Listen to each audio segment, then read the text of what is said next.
Yo, guys, I have to be extremely sensitive right now. I just got let back in to the EA servers. They are a mess. Before we talk about anything in the video, the state of the EA servers is embarrassing. The amount of delay that we have as players of this game every single weekend and every single time we play this game is just freaking embarrassing, man. So these guys got to get a hold of it, man, because at this moment, it's terrible. It really is bad. The fact that right now, I'm going to go record a video on a game that I paid $80 for, and I don't even want to click compare price on any of the players because I'm scared about triggering the server uptick to let me out of Ultimate Team, is just messed up. That's messed up. We should never have to deal with that. So it's absurd. So get your stuff together, EA, because this is a mess. I'm not trying to be negative, but it is a mess, man. These servers are terrible. This is like, I think, the fourth time, man, in the last week that these have been down. It's crazy. So what is tonight, guys? It is a Team of the Week 3 investing video. Now, I have not made any investments from this Team of the Week yet, but these cards go out of packs on Wednesday. Tomorrow, you will see the market on the Team of the Week rise a little bit. From the last 2 weeks, we have done pretty well. There has been some stuff that has risen pretty nicely, and we actually haven't even had FUT Champions rewards yet. So these videos seem to be doing pretty well. And you guys seem to be really enjoying them. So I'm glad you guys are liking them. Tonight is another one of those videos where we're going to talk about players in the Team of the Week that do have a nice rise potential to go up out of packs, and players that I like, right? Players that I think you guys can invest in and make some good coins on. All I ask from you guys, if you enjoy the video, drop a thumbs up. I guess let me know in the comments down below some players that you guys are interested in this week. The way I'm going to do it is I'm going to start off the video kind of giving you guys the juice, right? Giving you guys the players that I feel like are very good to invest in and the reasoning why. I think we're going to change it up in terms of the future, and then talk about a little bit in the future about maybe now that we know prices, right? Now, the way I've been doing this is we've been doing these with FUTBIN as well, but I've been doing these on Wednesday to kind of tell you guys the players and when the hype is there. But now we kind of do almost a post summary on my channel where it's like, almost looking at prices now and thinking about what is going to be good. So let's start off, and the first one that I want to talk about is Riyad Mahrez. Now, Riyad Mahrez is a very good card. I tried him out. I actually did a review on him already. He is so good. Now, he's actually at his lowest ever right now just because of Theo Walcott's SBC today. So Theo Walcott got a flashback card. And just so you guys know that don't play FUT a ton or are not too familiar with the process of how it all works, when a card gets a inform or special card or SBC in a similar position, for example, Theo Walcott plays the same position as Mahrez, it does hurt the market. It hurts the market for that specific position, right? It kills the market. So that's why Mahrez is down 15K today, because Walcott got a nicely priced card at about 120K. I don't love the value of it, and we'll talk about that in a minute. We'll talk about that in this video so you guys can get the full gist of that. But that's why Mahrez is down today. So there's an investing opportunity with Riyad Mahrez if you'd like him. I like 110K on PS. That is my console that I'm on. I think to the Xbox guys, you guys probably want to look around the same price, right? 110K looks pretty good for both consoles. Get your snipers out. The reason why I like him is he links to a lot of players, obviously at Man City, playing for Man City. There's a lot of links there, and City's a popular team in FUT. Also, Mahrez just always has a nice success rate of rising out of packs pretty well. So it's not going to be something that goes up to 200K, but is it a 140, 150, 160? It's possible, right? 5-star skiller with a good weak foot and decent finishing with solid agility. I mean, I see it as a possible nice little rise out of packs. So that's something that you could look at. You can start to look at Riyad Mahrez. The next guy that I really like this week is Ndidi. I just like this guy a lot this week, man. 4-star weak foot, medium high, 6 feet tall, 74 pace, 86 defending, 85 physical, 76 dribbling, and 70 passing. Now, the thing you have to keep in mind with Ndidi, and the only downside potentially, is just the fact that Ndembele had a card the other day. Now, when you have cards that are recent and kind of like that, you have to worry just a little bit about a potential over usage with the card recently. So Ndembele might be used in a lot of teams. Will people go ahead and use Ndidi? And I'm going to tell you guys, I do think so. I played Weekend League this weekend, obviously, and I played 4 teams with Ndidi. I counted. And that's always a really good way to look in terms of investments and things moving forward.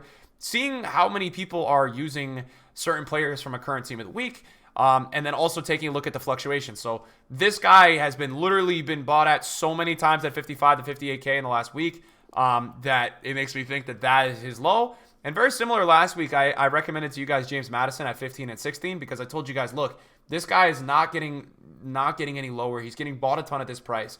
This is going to be his lowest, and he's going to initially rise a lot. He rose to 20K within like a day last week because They just had to get off his floor price. So Ndidi at 55 to 58 looks pretty good to me. I think it was 53 last night, but that's the lowest you're going to get. This is a very important player in a lot of people's teams. Leicester's playing well right now at the moment, and Fabinho's like 80,000 coins. So you have all that going for you. Next up, we're going to briefly talk about Havertz. I'm not in love with this card, but I think there's no way you can go wrong.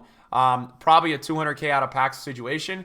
There's just not really much way that you can ever go wrong with buying Havertz in FIFA. I just feel like Havertz is a FIFA player.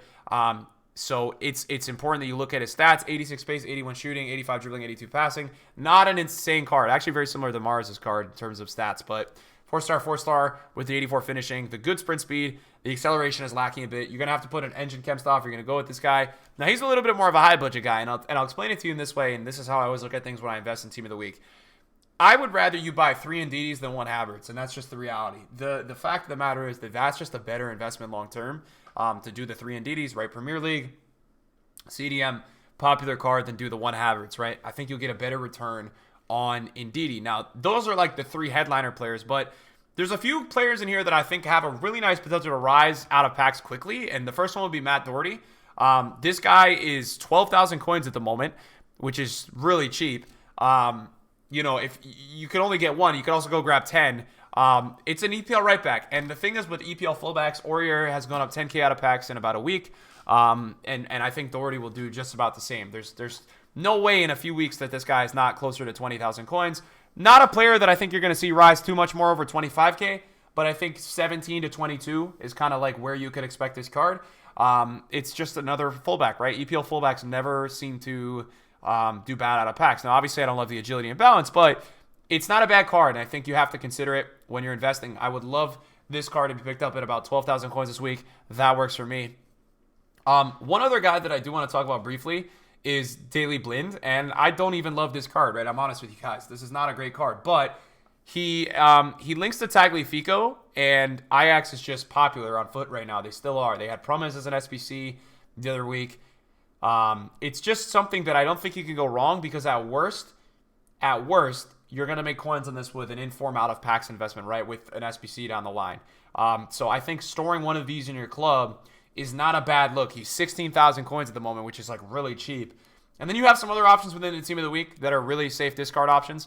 All the 84 rated inform market at the moment is extremely undervalued, whether it's Oyarzabal, Zapata. These guys are both 13,000 coins along with Santi Cazorla at 13.75. None of those you can go wrong with. And then if you look even at this card, I mean, it's not even a terrible card. Sane at 13, 12K is just not bad. Now, in terms of the bench and the discard stock there, Lafont is not a bad option. Besides that, the discard stock, make sure you get one of the this guy because this guy is an MLS player. And Mitrita, I think is how you pronounce his name. I just want to say this guy because I don't know how to pronounce his name. But that's not a bad shout as well because that's always something. There's always some kind of objective that has to do with MLS informs throughout the year, so that's not a bad shout. And then obviously English, you never go wrong. But the discard inform success rate from the earlier weeks has not been amazing. So just keep that in mind. It has not been insane. They've been slowly rising, but there's not been any crazy SBCs to bring their price up yet. So they're still increasing in price. And I think a last one you want to look at is this guy. And this guy had a Team of the League 1 card. I think it was like last year or something. And this guy flew out of packs. But this guy was a very, very quick riser out of packs. Just a standard Serie A goalkeeper that gets rare. Can't really go wrong there. Gollivan's also not a bad shout because he's just a generic high League 1 center mid. So there's not much wrong you can do with Gollivan, I think. In a way, I think there's nothing really wrong with investing him out of packs. And yeah, it's not that investable of a Team of the Week. The reality is that it's not that great of a Team of the Week. It's an okay Team of the Week. It's not a great one. Now, really quickly wanted to talk about this Theo Walcott in the video today as well because this came out today and a lot of people have been asking me, what do I think about it? I think if you have a Premier League team and you're going to start this guy on your team, then do it. He's about 130,000 coins before packs back. It's a little bit expensive for a super sub. And also you need to look at the important things on the card with the 3-star. That's not great, but is he a bad card? No, he's not a bad card. The 96 pace is going to make him feel extremely fast. He's got really high agility. His finishing is good enough. It's a great super sub. You need to look at it in the regard of, am I going to spend 150K or 130K for a super sub? It's a lot of coins to be depositing into a super sub. 83 rated, 83 rated, 85 rated. You get a premium mixed players pack, a small rare gold players pack, and a rare elect gem. So after packs, with the worst, you probably make 110K. My advice to anybody that does want to complete this flashback deal Walcott, and God bless EA because they did something right. The card design is sick. If you want to complete this card, I would very much suggest taking the untradeable rivals rewards in this upcoming week. If you take the untradeable rivals rewards, I think you guys will find yourself in a situation where you will be able to craft this SBC a lot easier because you've got 283 rated squads and then 285 rated squads. Now, also another just update. Any of you guys that have been club stocking those kind of golds, keep them club stocked, right? Every SBC that we start to get is going to continue to increase the value on the market of 83, 84, 85s, and all that kind of good stuff. Gentlemen, thank you for tuning into the video tonight. Sorry about all the servers. It sucks. I don't need to apologize for EA, but it's annoying. But thank you guys for watching. Appreciate it, and I'll see you guys soon. Peace out.